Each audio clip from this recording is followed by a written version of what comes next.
नमस्कार दोस्तों, मैं संतोष पटेल स्वागत करता हूं आपके अपने YouTube चैनल डिजिटल भंडार पर।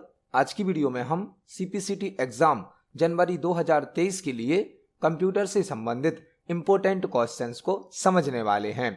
यह हमारा CPCT एग्जाम जनवरी 2023 के लिए पार्ट नंबर 6 है। इस वीडियो में हम CPCT एग्जाम के लिए और सभी प्रकार के कॉम्पिटिटिव एग्जाम के लिए कंप्यूटर से संबंधित कुछ इंपॉर्टेंट क्वेश्चंस को समझने वाले हैं। यह सभी क्वेश्चन पहले भी CPCT के एग्जाम में या किसी ना किसी कॉम्पिटिटिव एग्जाम में पूछे जा चुके हैं। तो चलिए शुरुआत करते हैं आज की वीडियो का। देखते हैं आज का हमारा पहला क्वेश्चन क्या है। पहला क्वेश्चन हमसे पूछा गया है, कंप्यूटर को बूट करने के लिए किसका होना आवश्यक होता है। कंप्यूटर को बूट करने के लिए किसका होना आवश्यक होता है। कंप्यूटर को बूट करने का मतलब क्या है? कंप्यूटर को बूट करने का मतलब है कंप्यूटर को ऑन करना। जब हम कंप्यूटर सिस्टम को ऑन करते हैं तब वह बूट होता है। कंप्यूटर सिस्टम को ऑन करने पर एक बूटिंग प्रोसेस भी रन होती है। मतलब कंप्यूटर सिस्टम को ऑन करना ही कहलाता है कंप्यूटर को बूट करना। जब हमारा कंप्यूटर सिस्टम ऑन होता है तब एक बूटिंग प्रोसेस रन होती है। बूटिंग प्रोसेस में ऑपरेटिंग सिस्टम को सेकेंडरी मेमोरी से प्राइमरी मेमोरी में लोड किया जाता है। जो हमारा ऑपरेटिंग सिस्टम इंस्टॉल होता है वह होता है सेकेंडरी मेमोरी में, लेकिन बूटिंग प्रोसेस के समय उसे सेकेंडरी मेमोरी से प्राइमरी मेमोरी में मतलब रैम में लोड किया जाता है। तो यदि हमारे कंप्यूटर सिस्टम में ऑपरेटिंग सिस्टम नहीं होगा तो कंप्यूटर सिस्टम बूट नहीं होगा। मतलब कंप्यूटर सिस्टम को बूट करने के लिए ऑपरेटिंग सिस्टम का होना आवश्यक होता है। ऑपरेटिंग सिस्टम क्या होता है? ऑपरेटिंग सिस्टम एक सिस्टम सॉफ्टवेयर होता है, एक हमारे कंप्यूटर का मेन सॉफ्टवेयर होता है। जब तक हमारे कंप्यूटर सिस्टम में ऑपरेटिंग सिस्टम नहीं होगा तब तक कंप्यूटर सिस्टम बूट नहीं हो सकता है। तो इस क्वेश्चन का सही आंसर है ऑप्शन नंबर सी। कंप्यूटर को बूट करने के लिए ऑपरेटिंग सिस्टम का होना आवश्यक होता है। देखते हैं हमारे नेक्स्ट क्वेश्चन को। नेक्स्ट क्वेश्चन है, ब्लैंक शॉर्टकट की का उपयोग डॉक्यूमेंट में सबसे ऊपर जाने के लिए होता है। ब्लैंक शॉर्टकट की का उपयोग डॉक्यूमेंट में सबसे ऊपर जाने के लिए होता है। यह क्वेश्चन MS वर्ड से पूछा गया है। यदि आपको MS वर्ड में अपने कर्सर को सबसे ऊपर लेके जाना है, मतलब जहां से आपका डॉक्यूमेंट स्टार्ट हुआ है, जहां से आपने टाइपिंग स्टार्ट करी है, वहां पर आपको कर्सर ले जाना है, तो आप कौन सी शॉर्टकट की यूज करेंगे? यह है डॉक्यूमेंट में नेविगेशन से संबंधित क्वेश्चन है। नेविगेशन का मतलब क्या होता है? डॉक्यूमेंट में एक लोकेशन से दूसरी लोकेशन पर जाना। तो यदि हमें डायरेक्ट अपने डॉक्यूमेंट की स्टार्टिंग में जाना है तो हमें Ctrl+Home का यूज करना होता है। Ctrl+Home। आपको यहां पर और भी कुछ क्वेश्चन तैयार करने हैं। यदि हमें डॉक्यूमेंट के एंडिंग में जाना है तो हमें Ctrl+End को प्रेस करना होता है। Ctrl+End से हम डॉक्यूमेंट के लास्ट में चले जाते हैं और Ctrl+Home से हम डॉक्यूमेंट के स्टार्टिंग में जा सकते हैं। साथ ही साथ यदि हम होम की को प्रेस करते हैं, होम की को, तो जिस लाइन पर हमारा कर्सर होता है उस लाइन की स्टार्टिंग में हमारा कर्सर ट्रांसफर हो जाता है। लाइन की स्टार्टिंग में आने के लिए होम की और डॉक्यूमेंट की स्टार्टिंग में आने के लिए Ctrl+Home। इसी प्रकार से लाइन के एंडिंग में जाने के लिए एंड की को प्रेस करना होता है और कंप्लीट डॉक्यूमेंट की एंडिंग में जाने के लिए Ctrl+End का यूज करना होता है। तो यहां पर हमने एक साथ 4 क्वेश्चन तैयार करे। इन सभी शॉर्टकट की को हम MS वर्ड पर प्रैक्टिकली भी समझ सकते हैं। चलते हैं MS वर्ड पर। यहां पर हमने MS वर्ड में एक डॉक्यूमेंट बनाया है, एक सैंपल टेक्स्ट टाइप किया है। फॉर एग्जाम्पल हमारा कर्सर अभी लास्ट लाइन पर है, हमारे डॉक्यूमेंट की लास्ट लाइन पर है और यदि हमें स्टार्टिंग में जाना है, टॉप पर जाना है, सबसे ऊपर जाना है, तो हम कंट्रोल के साथ होम की को प्रेस करेंगे। Ctrl+Home को प्रेस करने पर आप देख सकते हैं हमारा कर्सर डॉक्यूमेंट की स्टार्टिंग में आ गया है। इसी प्रकार से यदि हमें डॉक्यूमेंट की एंडिंग में जाना है, लास्ट में जाना है, तो हम कंट्रोल के साथ एंड की को प्रेस करेंगे। Ctrl+End। Ctrl+End से हम डॉक्यूमेंट की एंडिंग में पहुंच जाते हैं और Ctrl+Home से हम डॉक्यूमेंट की स्टार्टिंग में पहुंच जाते हैं। इसी प्रकार से यदि हमारा कर्सर अभी यहां है और हमें इस लाइन की स्टार्टिंग में जाना है, लाइन की स्टार्टिंग में, तो हम केवल होम की को प्रेस करेंगे। होम की को आप देख सकते हैं होम की को प्रेस करने पर हमारा कर्सर लाइन की स्टार्टिंग में आ गया है। इसी प्रकार से यदि हम एंड की को प्रेस करते हैं तो हमारा कर्सर लाइन की एंडिंग में आ जाता है। तो यहां पर हमने एक साथ 4 शॉर्टकट की सीखी। हमसे जो क्वेश्चन पूछा गया था उसका आंसर है ऑप्शन नंबर ए। डॉक्यूमेंट में सबसे ऊपर जाने के लिए कंट्रोल प्लस होम की का यूज किया जाता है। देखते हैं हमारे अगले प्रश्न को। नेक्स्ट क्वेश्चन है, निम्न में से कौन एक ऑपरेटिंग सिस्टम नहीं है? निम्न में से कौन एक ऑपरेटिंग सिस्टम नहीं है? ऑपरेटिंग सिस्टम से संबंधित क्वेश्चन है। ऑपरेटिंग सिस्टम क्या होता है? ऑपरेटिंग सिस्टम एक सिस्टम सॉफ्टवेयर होता है, हमारे कंप्यूटर का एक मेन सॉफ्टवेयर होता है। जब तक हमारे कंप्यूटर में ऑपरेटिंग सिस्टम नहीं होगा तब तक कंप्यूटर सिस्टम बूट नहीं होगा और हम किसी प्रकार के एप्लीकेशन सॉफ्टवेयर को यूज नहीं कर पाएंगे। ऑपरेटिंग सिस्टम कई प्रकार के होते हैं, जैसे कि Windows, Linux, DOS, Unix, Android operating system जो कि आप मोबाइल में यूज करते हैं, मैक ऑपरेटिंग सिस्टम जो कि एप्पल के लैपटॉप डेस्कटॉप में यूज किया जाता है। यहां पर हमसे पूछा गया है दिए गए ऑप्शन में से कौन ऑपरेटिंग सिस्टम नहीं है? तो डॉस तो एक ऑपरेटिंग सिस्टम है जिसका फुल फॉर्म होता है डिस्क ऑपरेटिंग सिस्टम। विंडोज भी एक ऑपरेटिंग सिस्टम है, लाइनेक्स भी एक ऑपरेटिंग सिस्टम है, लेकिन ओरेकल ऑपरेटिंग सिस्टम नहीं है। ओरेकल तो एक RDBMS सॉफ्टवेयर है, डेटाबेस को मैनेज करने के लिए, डेटाबेस पर ऑपरेशन परफॉर्म करने के लिए ओरेकल का यूज किया जाता है। तो यहां पर इस क्वेश्चन का आंसर होगा option number D, Oracle. Oracle operating system नहीं है। देखते हैं हमारे नेक्स्ट क्वेश्चन को। नेक्स्ट क्वेश्चन है, MS वर्ड में लाइंस के बीच के स्पेस को क्या कहा जाता है? MS वर्ड में लाइंस के बीच के स्पेस को क्या कहा जाता है? यह क्वेश्चन MS वर्ड से पूछा गया है और यहां पर भी आपको 3-4 क्वेश्चन तैयार करने मिलेंगे। हमसे क्या पूछा गया है? MS वर्ड में लाइंस के बीच के स्पेस को क्या कहा जाता है? जब हम MS वर्ड में कोई पैराग्राफ टाइप करते हैं तो उस पैराग्राफ में मल्टीपल लाइंस होती हैं।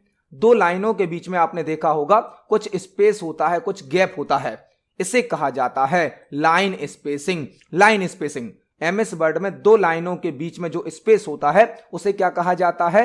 Line spacing. और लाइन स्पेसिंग जो है यह पैराग्राफ फॉर्मेटिंग का फीचर है। पैराग्राफ फॉर्मेटिंग के अंतर्गत होती है लाइन स्पेसिंग। हम शॉर्टकट की के माध्यम से भी लाइन स्पेसिंग को सेट कर सकते हैं। यदि हमें सिंगल लाइन की स्पेसिंग सेट करनी है तो हम कंट्रोल के साथ 1 को प्रेस कर सकते हैं। यदि हमें 1.5 लाइन स्पेसिंग सेट करनी है तो हम कंट्रोल के साथ 5 का यूज कर सकते हैं। और यदि हमें डबल लाइन स्पेसिंग यूज करनी है तो हम कंट्रोल के साथ 2 का यूज कर सकते हैं। यहां पर एक क्वेश्चन और आपको तैयार करना है, MS वर्ड में डिफॉल्ट लाइन स्पेसिंग क्या होती है? मतलब अपने आप MS वर्ड में क्या लाइन स्पेसिंग होती है? तो डिफॉल्ट लाइन स्पेसिंग होती है 1.15। 1.15 डिफॉल्ट लाइन स्पेसिंग होती है। हम इसको चेंज भी कर सकते हैं। 1 लाइन स्पेसिंग के लिए कंट्रोल+1, 1.5 लाइन स्पेसिंग के लिए कंट्रोल+5 और 2 लाइन या डबल लाइन स्पेसिंग के लिए कंट्रोल+2 का यूज किया जाता है। क्वेश्चन पूछा गया था लाइंस के बीच के स्पेस को क्या कहा जाता है? उसे कहते हैं हम लाइन स्पेसिंग। इन सभी शॉर्टकट की को, इस क्वेश्चन को हम MS वर्ड पर प्रैक्टिकली भी समझने वाले हैं। देखते हैं MS वर्ड में लाइन स्पेसिंग को। हमने जो यहां पर पैराग्राफ टाइप किया है, आप देख सकते हैं पैराग्राफ में जो लाइंस हैं उन लाइन के बीच में हमें कुछ स्पेस दिया गया है। इसी स्पेस को कहा जाता है लाइन स्पेसिंग। हमने एक पैराग्राफ को सिलेक्ट किया और होम टैब के अंतर्गत पैराग्राफ सेक्शन में एक ऑप्शन होता है लाइन स्पेसिंग, इस पर क्लिक किया। बाय डिफॉल्ट लाइन स्पेसिंग होती है 1.15। हम इसको 1 कर सकते हैं, 1.5 कर सकते हैं, 2 कर सकते हैं, 2.5 कर सकते हैं, 3 कर सकते हैं। इस प्रकार से आप लाइन स्पेसिंग को सेट कर सकते हो। यदि आपको लाइन स्पेसिंग को शॉर्टकट की से सेट करना है तो कंट्रोल+1 से सिंगल लाइन स्पेसिंग सेट होती है, कंट्रोल+5 से 1.5 लाइन स्पेसिंग सेट होती है और कंट्रोल+2 से डबल लाइन स्पेसिंग सेट होती है। तो हमसे पूछा गया था लाइंस के बीच के स्पेस को क्या कहा जाता है? उसे कहते हैं हम line spacing. Line spacing paragraph का एक ऑप्शन है, पैराग्राफ सेक्शन के अंदर मिलता है। बाय डिफॉल्ट होती है 1.15 लाइन स्पेसिंग। कंट्रोल 1 से हम सिंगल लाइन स्पेसिंग सेट कर सकते हैं, कंट्रोल 5 से हम 1.5 लाइन स्पेसिंग सेट कर सकते हैं और कंट्रोल 2 से हम डबल लाइन स्पेसिंग सेट कर सकते हैं। तो हमारे इस क्वेश्चन का सही आंसर है ऑप्शन नंबर डी। देखते हैं हमारे नेक्स्ट क्वेश्चन को। नेक्स्ट क्वेश्चन हमसे पूछा गया है, निम्न में से कौन सी मेमोरी सबसे अधिक फास्ट होती है? निम्न में से कौन सी मेमोरी सबसे अधिक फास्ट होती है? मेमोरी से संबंधित यह क्वेश्चन है। हमें यहां पर बताना है कि जो ऑप्शन हमें दिए गए हैं इन सभी ऑप्शन में से सबसे फास्ट मेमोरी कौन सी होती है। तो आपको यहां पर 3-4 क्वेश्चन तैयार करने मिलेंगे। कंप्यूटर के अंदर जो सबसे छोटी और सबसे फास्ट मेमोरी होती है वह होती है रजिस्टर। कंप्यूटर सिस्टम के अंदर सबसे छोटी और सबसे फास्ट मेमोरी होती है रजिस्टर। लेकिन यदि ऑप्शन में आपको रजिस्टर नहीं दिया जाता है, इन ऑप्शन में यदि आपको रजिस्टर नहीं मिलता है तो आ जाता फिर cache memory. Cache memory register के बाद सबसे फास्ट मेमोरी होती है। सबसे छोटी और सबसे फास्ट मेमोरी क्या है? रजिस्टर। लेकिन यदि ऑप्शन में रजिस्टर नहीं होता तो सेकंड नंबर की फास्टेस्ट मेमोरी होती है कैश मेमोरी।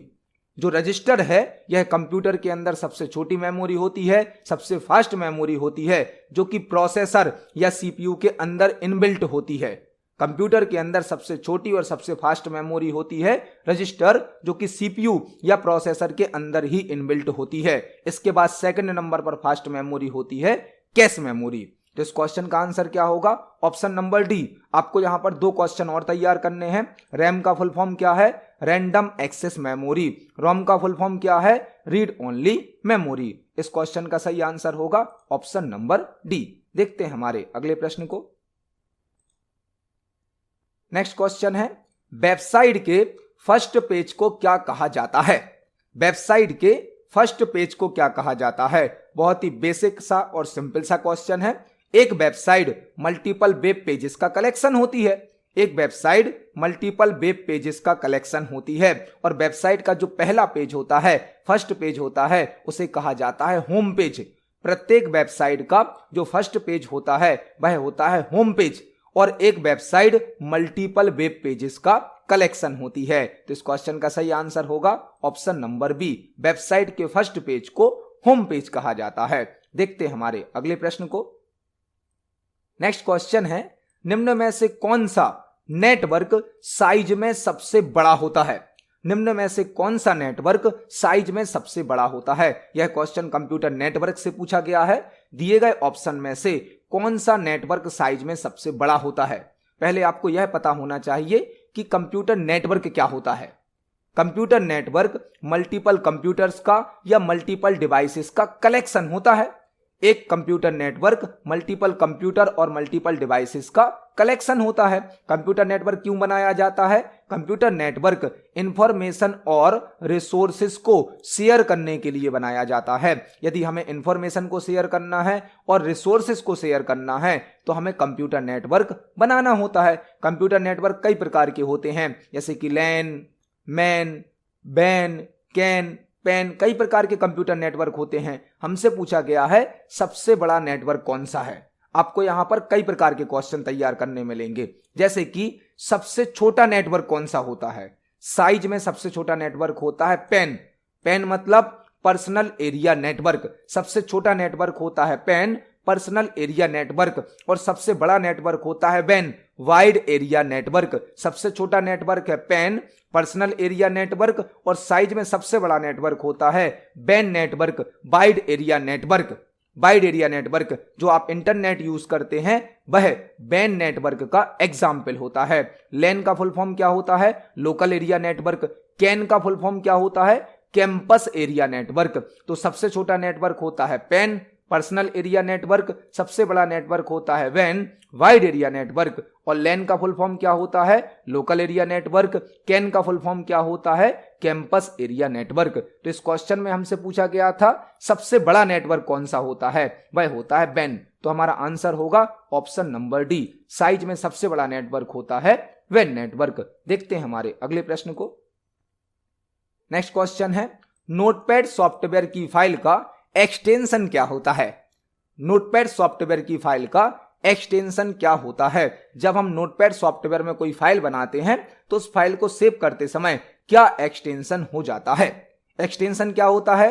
एक्सटेंशन किसी फाइल का फॉर्मेट होता है, किसी फाइल का टाइप बताता है उसका एक्सटेंशन। जब भी हम कोई फाइल बनाते हैं, सेव करते हैं, तो उस फाइल का हमें एक नाम देना होता है और नाम के साथ ऑटोमेटिक ऐड हो जाता है एक्सटेंशन। एक्सटेंशन यह रिप्रेजेंट करता है कि कोई फाइल किस प्रकार की है, फाइल का प्रकार बताता है एक्सटेंशन। हर सॉफ्टवेयर का अपना एक एक्सटेंशन होता है और जो नोटपैड सॉफ्टवेयर है उसका एक्सटेंशन होता है .txt। .txt नोटपैड का एक्सटेंशन होता है और नोटपैड एक टेक्स्ट एडिटर सॉफ्टवेयर होता है जो कि टेक्स्ट को टाइप करने की, एडिट करने की सुविधा प्रदान करता है। नोटपैड सॉफ्टवेयर की फाइल का एक्सटेंशन क्या होता है? .txt। देखते हैं हमारे नेक्स्ट क्वेश्चन को।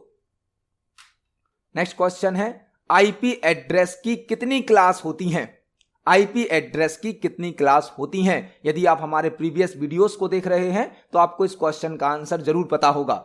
हमने प्रीवियस वीडियोस में आईपी टॉपिक से संबंधित कई प्रकार के क्वेश्चंस को कवर किया है, क्योंकि आईपी टॉपिक सीपीसीटी एग्जाम के लिए एक इंपॉर्टेंट टॉपिक है। आईपी से संबंधित कई प्रकार के क्वेश्चन बन जाते हैं, जैसे कि आईपी का फुल फॉर्म क्या होता है? आईपी का फुल फॉर्म होता है इंटरनेट प्रोटोकॉल। आईपी एड्रेस क्या होता है?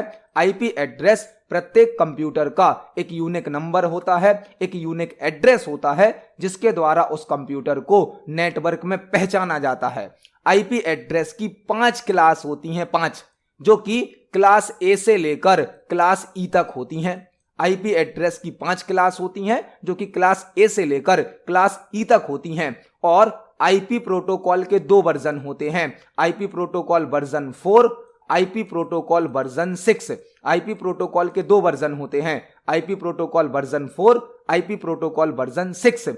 आईपी प्रोटोकॉल वर्जन 4 में आईपी एड्रेस की साइज होती है 32 बिट, 32 बिट, और आईपी वर्जन 6 में आईपी एड्रेस की साइज होती है 128 बिट, 128 बिट। तो यहां पर हमने आईपी से संबंधित कई प्रकार के क्वेश्चन को समझा। इस क्वेश्चन में हमसे पूछा गया था आईपी एड्रेस की कितनी क्लास होती हैं? वह होती हैं 5, जो कि क्लास ए से लेकर क्लास ई तक होती हैं। तो इस क्वेश्चन का आंसर होगा ऑप्शन नंबर ए, आईपी एड्रेस की 5 क्लास होती हैं। देखते हैं हमारे नेक्स्ट क्वेश्चन को। नेक्स्ट क्वेश्चन है पावर पॉइंट प्रेजेंटेशन का डिफॉल्ट व्यू क्या होता है? पावर पॉइंट प्रेजेंटेशन का डिफॉल्ट व्यू क्या होता है?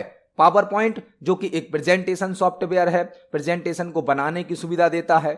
हमसे पूछा गया है पावर पॉइंट प्रेजेंटेशन का डिफॉल्ट व्यू क्या होता है। मतलब जब आप पावर पॉइंट में कोई प्रेजेंटेशन बनाते हैं तो वह बाय डिफॉल्ट किस व्यू में होती है? पावर पॉइंट के अंदर जब कोई प्रेजेंटेशन बनाते हैं तो उस प्रेजेंटेशन को बाय डिफॉल्ट नॉर्मल व्यू में शो किया जाता है। नॉर्मल व्यू में पावर पॉइंट के अंदर मल्टीपल व्यू होते हैं, लेकिन बाय डिफॉल्ट कौन सा व्यू होता है? Normal view. इसको हम प्रैक्टिकली भी देख सकते हैं। यह हमारा पावर पॉइंट सॉफ्टवेयर है जिसमें हमारा प्रेजेंटेशन अभी ओपन है।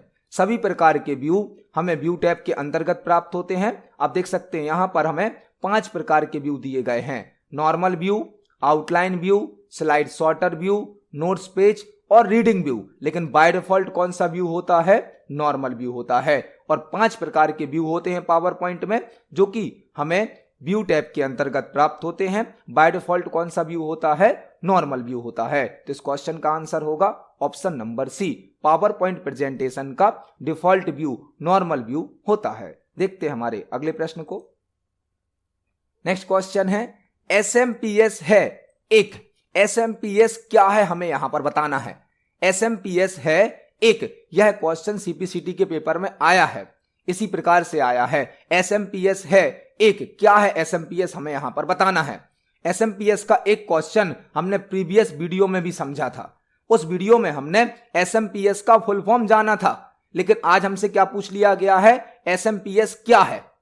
हमने प्रीवियस वीडियो में देखा था एसएमपीएस का फुल फॉर्म जो कि होता है switched mode power supply. Switched mode power supply मतलब एसएमपीएस हमारे कंप्यूटर सिस्टम की पावर सप्लाई होती है, पावर सप्लाई।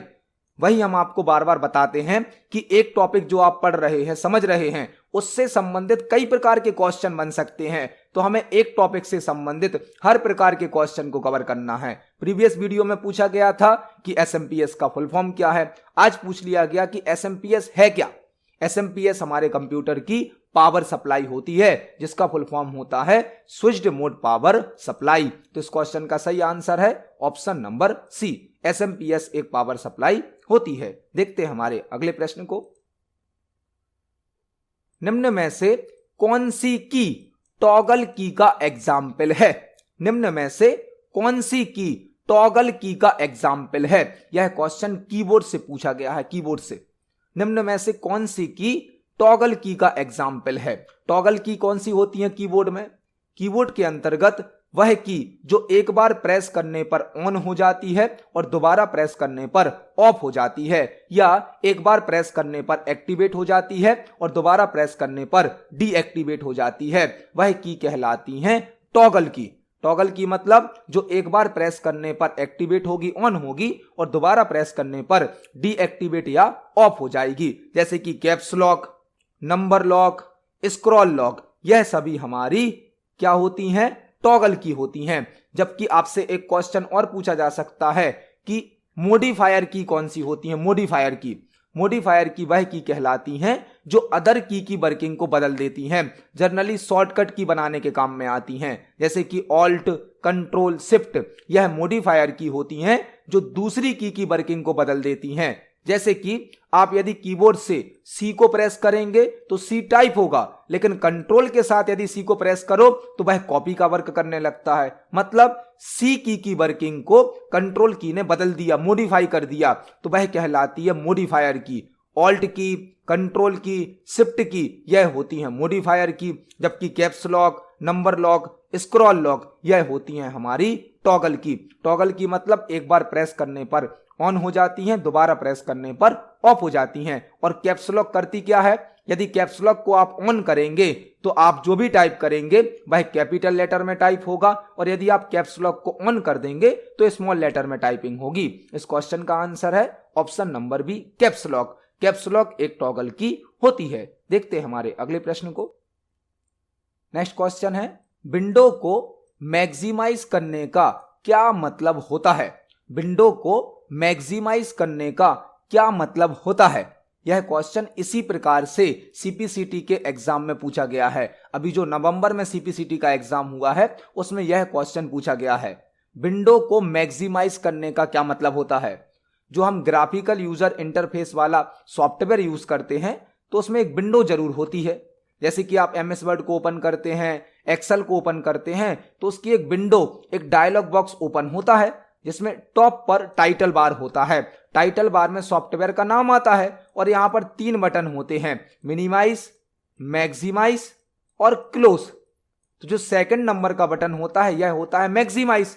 जब आप इस बटन पर क्लिक करते हो तो जो भी विंडो आपके सामने ओपन होती है वह कंप्लीट स्क्रीन को कवर कर लेती है, मतलब वह विंडो कंप्लीट स्क्रीन पर फिट हो जाती है। जबकि आप मिनिमाइज बटन पर क्लिक करेंगे तो वह विंडो आपके सामने से हाइड हो जाती है और केवल उसका आइकन टास्क बार पर शो होता है। और यदि आप लास्ट बटन पर क्लिक करते हैं क्लोज पर तो वह विंडो बंद हो जाती है, ऑफ हो जाती है, क्लोज हो जाती है। हमसे पूछा गया है मैक्सिमाइज। जब आप विंडो को मैक्सिमाइज करते हैं तो क्या होता है, आपकी विंडो की साइज इतनी बड़ी हो जाती है कि वह पूरे स्क्रीन को कवर कर लेती है, मतलब पूरी स्क्रीन पर फिट हो जाती है। तो यहां पर इस क्वेश्चन का आंसर होगा इतना बढ़ाना कि डेस्कटॉप पर फिट हो जाए। विंडो मैक्सिमाइज करने का क्या मतलब होता है? विंडो को इतना बढ़ाना कि वह डेस्कटॉप पर फिट हो जाए। इस क्वेश्चन को इसी प्रकार से नवंबर वाले सीपीसीटी एग्जाम में पूछा गया है। तो इस क्वेश्चन का आंसर होगा ऑप्शन नंबर बी, विंडो को मैक्सिमाइज करने का मतलब क्या होता है? विंडो की साइज को इतना बढ़ा देना कि वह कंप्लीट स्क्रीन पर या कंप्लीट डेस्कटॉप पर फिट हो जाए। तो इस क्वेश्चन का सही आंसर होगा ऑप्शन नंबर बी। जब हम किसी विंडो को मैक्सिमाइज कर देते हैं तो वह कंप्लीट स्क्रीन पर फिट हो जाती है। इस क्वेश्चन का सही आंसर है ऑप्शन नंबर बी। देखते हैं हमारे नेक्स्ट क्वेश्चन को। नेक्स्ट क्वेश्चन है, ब्लैंक एक प्री रिटन फॉर्मूला होता है जो एक्सेल में ऑटोमेटिक कैलकुलेशन करता है। ब्लैंक एक प्री रिटन फॉर्मूला होता है जो एक्सेल में ऑटोमेटिक कैलकुलेशन करता है। यह क्वेश्चन एक्सेल से पूछा गया है। एक्सेल में कैलकुलेशन करने के लिए फॉर्मूला और फंक्शन का यूज किया जाता है। फॉर्मूला और फंक्शन का यूज किया जाता है। फॉर्मूला जो होते हैं वह यूजर डिफाइन होते हैं, सभी फॉर्मूले यूजर के द्वारा बनाए जाते हैं, लेकिन जो फंक्शन होते हैं वह प्री डिफाइन होते हैं, मतलब सभी प्रकार के फंक्शन एक्सेल के द्वारा दिए जाते हैं, जबकि फॉर्मूला यूजर के द्वारा बनाया जाता है। तो हमसे पूछा गया है एक प्री डिफाइन या प्री रिटन फॉर्मूला जो एक्सेल में ऑटोमेटिक कैलकुलेशन करता है वह क्या होता है। एक्सेल में प्री डिफाइन या प्री रिटन फॉर्मूला कहलाता है फंक्शन जिसका यूज कैलकुलेशन करने के लिए, कंडीशन चेक करने के लिए किया जाता है। तो इस क्वेश्चन का आंसर होगा option number A. Pre written या प्री डिफाइन फॉर्मूला फंक्शन होता है जो कि कैलकुलेशन करता है। देखते हैं हमारे अगले प्रश्न को। नेक्स्ट क्वेश्चन है, पीडीएफ एक फाइल फॉर्मेट है जिसका फुल फॉर्म ब्लैंक होता है। पीडीएफ एक फाइल फॉर्मेट है जिसका फुल फॉर्म ब्लैंक होता है। यह सभी क्वेश्चन सीपीसीटी के पेपर में पूछे गए हैं। हमने सीपीसीटी के ओल्ड एग्जाम पेपर में से ही इन क्वेश्चन को सिलेक्ट किया है। पीडीएफ एक फाइल फॉर्मेट है जिसका फुल फॉर्म ब्लैंक होता है। आपको यहां पर दिया गया है कि पीडीएफ एक फाइल फॉर्मेट है, एक एक्सटेंशन है, आपको इसका फुल फॉर्म बताना है। पीडीएफ एक ऐसी फाइल होती है जिसमें आसानी से एडिटिंग नहीं की जा सकती है और इसका फुल फॉर्म होता है portable document format. Portable document format. PDF एक फाइल फॉर्मेट होता है, एक एक्सटेंशन होता है और पीडीएफ फाइल में आसानी से एडिटिंग नहीं की जा सकती है। पीडीएफ का फुल फॉर्म होता है पोर्टेबल डॉक्यूमेंट फॉर्मेट। इस क्वेश्चन का आंसर है ऑप्शन नंबर डी। देखते हैं हमारे नेक्स्ट क्वेश्चन को। नेक्स्ट क्वेश्चन है, वह लैंग्वेज जिसे कंप्यूटर समझ मतलब अंडरस्टैंड और निष्पादित मतलब एग्जीक्यूट कर सकता है उसे क्या कहते हैं। वह लैंग्वेज जिसे कंप्यूटर के द्वारा समझा जाता है और एग्जीक्यूट किया जाता है मतलब रन किया जाता है उसे कौन सी लैंग्वेज कहते हैं। यह क्वेश्चन कोडिंग से, प्रोग्रामिंग से संबंधित है। वह लैंग्वेज जिसे कंप्यूटर के द्वारा समझा जाता है और कंप्यूटर के द्वारा रन किया जाता है वह कौन सी लैंग्वेज होती है।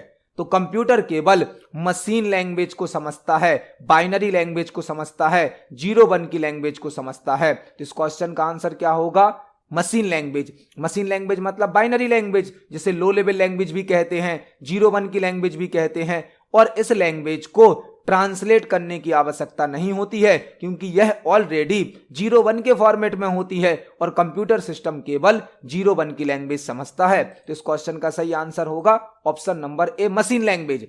आपसे क्वेश्चन इस प्रकार भी पूछा जा सकता है कि किस लैंग्वेज को ट्रांसलेट करने की आवश्यकता नहीं होती है, वह भी होगी मशीन लैंग्वेज जो कि 0-1 की लैंग्वेज है। तो इस क्वेश्चन का सही आंसर है ऑप्शन नंबर ए। देखते हैं हमारे नेक्स्ट क्वेश्चन को।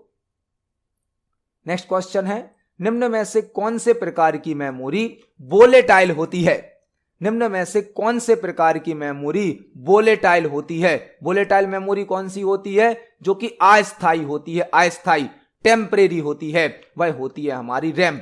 रैम एक वोलेटाइल मेमोरी है जो कि एक टेम्परेरी मेमोरी होती है जो कि कुछ समय तक डेटा को स्टोर करती है। जब तक कंप्यूटर सिस्टम ऑन रहता है तब तक रैम में डेटा स्टोर रहता है। कंप्यूटर सिस्टम के ऑफ होने पर रैम से डेटा डिलीट हो जाता है।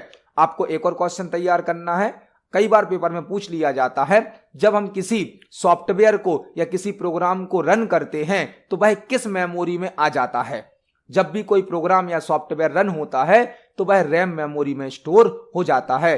कंप्यूटर सिस्टम के बंद होने पर रैम से डेटा डिलीट हो जाता है और रैम का फुल फॉर्म होता है रैंडम एक्सेस मेमोरी। तो रैम एक वोलेटाइल मेमोरी है जो कि टेम्परेरी है, कुछ समय तक डेटा को स्टोर करती है। जबकि रोम रीड ओनली मेमोरी, यह एक परमानेंट मेमोरी होती है। फ्लैश मेमोरी जैसे कि पेन ड्राइव, एसएसडी यह होती हैं। ईईपीरोम यह रोम का एक टाइप है जिसका फुल फॉर्म होता है electrically erasable programmable read only memory. यह रोम का एक टाइप है जिसका फुल फॉर्म है electrically erasable programmable read only memory. तो इस क्वेश्चन का सही आंसर होगा ऑप्शन नंबर ए, रैम एक वोलेटाइल मेमोरी होती है। देखते हैं हमारे अगले प्रश्न को। नेक्स्ट क्वेश्चन है, डीएलएल का फुल फॉर्म क्या होता है। डीएलएल का फुल फॉर्म क्या होता है। डीएलएल DLL का फुल फॉर्म होता है dynamic link library. Dynamic link library DLL एक फाइल होती है जो किसी सॉफ्टवेयर से रिलेटेड डेटा को स्टोर करती है।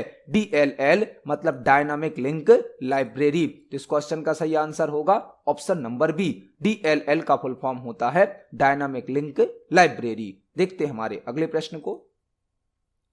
नेक्स्ट क्वेश्चन है, निम्नलिखित में से किस डिवाइस का उपयोग डेटा को स्टोर करने के लिए किया जाता है?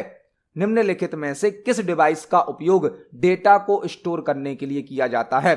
मतलब दिए गए ऑप्शन में से कौन सी डिवाइस ऐसी है जो डेटा को स्टोर कर सकती है? पहला ऑप्शन है माउस। माउस तो डेटा को स्टोर नहीं करता है। मॉनिटर एक आउटपुट डिवाइस है। कीबोर्ड एक इनपुट डिवाइस है। आंसर होगा फ्लॉपी डिस्क। फ्लॉपी डिस्क एक स्टोरेज डिवाइस है जो कि एक सेकेंडरी स्टोरेज डिवाइस होती है। यह एक मैग्नेटिक डिस्क का एग्जाम्पल है। तो इस क्वेश्चन का सही आंसर होगा option number B. Floppy disk का यूज डेटा को स्टोर करने के लिए किया जा सकता है। इस क्वेश्चन का आंसर है option number B. Next question हमसे पूछा गया है, ब्लैंक पहुंच नियंत्रण प्रणाली मतलब कि एक्सेस कंट्रोल सिस्टम का एग्जाम्पल नहीं है। ब्लैंक पहुंच नियंत्रण प्रणाली मतलब एक्सेस कंट्रोल सिस्टम का एग्जाम्पल नहीं है। यह क्वेश्चन भी इसी प्रकार से सीपीसीटी के पेपर में पूछा गया है। यह सभी क्वेश्चन हमने सीपीसीटी के नवंबर वाले एग्जाम से सिलेक्ट करे हैं। जो अभी नवंबर में सीपीसीटी का पेपर हुआ है उसमें यह सभी क्वेश्चन पूछे गए हैं। यह क्वेश्चन आया है कि पहुंच नियंत्रण प्रणाली मतलब एक्सेस कंट्रोल सिस्टम का एग्जाम्पल नहीं है। दिए गए ऑप्शन में से कौन एक्सेस कंट्रोल सिस्टम का एग्जाम्पल नहीं है? एक्सेस कंट्रोल का मतलब क्या है? किसी यूजर को किसी रिसोर्स का, किसी वस्तु का यदि एक्सेस दिया जाता है मतलब उसको यूज करने का अधिकार दिया जाता है। फॉर एग्जाम्पल, आपके कंप्यूटर सिस्टम पर कोई फाइल सेव है, आपको उस फाइल को एक्सेस करने की परमिशन दी गई है या नहीं दी गई है, यह कहलाता है एक्सेस कंट्रोल। किसी यूजर को किसी रिसोर्स को एक्सेस करने की परमिशन दी गई है यूज करने की या नहीं दी गई है, वह कहलाता है एक्सेस कंट्रोल। तो हमसे पूछा गया है दिए गए ऑप्शन में से एक्सेस कंट्रोल का एग्जाम्पल कौन नहीं है? आपने देखा होगा एक्सेस कंट्रोल मतलब आपकी पहचान को चेक करने के लिए आप फिंगरप्रिंट का यूज कर सकते हो, फिंगरप्रिंट स्कैन। वॉइस रिकॉग्निशन का यूज किया जाता है, बोलकर आप डेटा को स्कैन करते हो, इनपुट करते हो, आपकी आवाज को चेक किया जाता है। रेटिना स्कैन, आपके आईज की जो रेटिना होती हैं उनको स्कैन किया जाता है। यह तीनों ही यूजर की पहचान को चेक करने के लिए यूज किए जाते हैं। यूजर के फिंगरप्रिंट को स्कैन करना, यूजर की वॉइस का रिकॉग्निशन करना, वॉइस को चेक करना, यूजर के आईज की रेटिना को स्कैन करना। तो इस क्वेश्चन का आंसर होगा option number A, information kiosk. यह एक्सेस कंट्रोल सिस्टम का एग्जाम्पल नहीं है। बाकी तीनों ऑप्शन एक्सेस कंट्रोल सिस्टम के एग्जाम्पल हैं। तो इस क्वेश्चन का सही आंसर होगा option number A, access control system का एग्जाम्पल इंफॉर्मेशन कियोस्क नहीं है। इस क्वेश्चन का आंसर है ऑप्शन नंबर ए। तो आज की वीडियो में हमने सीपीसीटी एग्जाम के लिए साथ ही साथ सभी प्रकार के कॉम्पिटिटिव एग्जाम के लिए 20 इंपोर्टेंट क्वेश्चंस को समझा है। जब हमने एक क्वेश्चन को समझा तो उससे संबंधित हमें कई प्रकार के और भी क्वेश्चन तैयार करने मिले। आप सभी क्वेश्चन को समझें, नोट करें। यदि आपका कोई क्वेश्चन है, कोई डाउट है तो कमेंट सेक्शन में जरूर पूछिए। वीडियो पसंद आती है तो वीडियो को लाइक करें, ज्यादा से ज्यादा शेयर करें। मिलते हैं अगली वीडियो में। धन्यवाद।